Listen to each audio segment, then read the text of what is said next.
Miraflores, l'un des quartiers résidentiels historiques de La Paz. Ici, on détruit les maisons et on construit des immeubles. Avec plus de 600 projets en cours, la capitale politique bolivienne est devenue le paradis des promoteurs immobiliers, mais un enfer pour certains riverains. Cette maison a perdu de 5 à 6 cm de dénivelé. C'est ce qui arrive dans la majorité des maisons qui ont le malheur d'être à côté d'un immeuble en construction.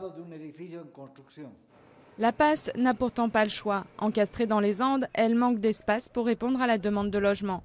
Autre souci, d'après la mairie, 70% des 200 000 bâtiments existants ont été construits sans permis et sur des sols souvent fragiles. Ici, un glissement de terrain géant a détruit plus de 500 maisons en février. Si on veut étendre le tissu urbain, il faut aussi étendre le réseau des services de base et celui des transports. Or, vu les conditions topographiques de La Paz, cela est extrêmement compliqué.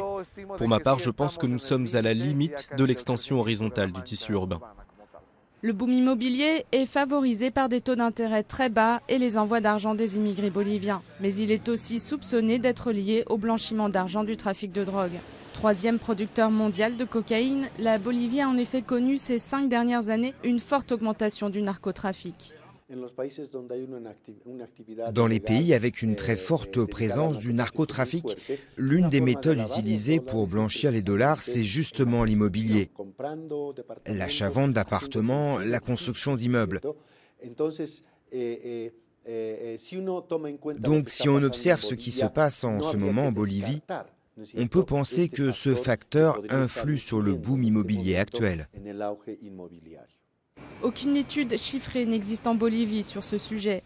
Mais on se rappelle ici que le dernier grand boom immobilier date des années 80, à l'époque où le trafic de drogue était à son apogée. Sécurité et transparence financière sont les deux défis à surmonter pour permettre à La Paz de bien grandir.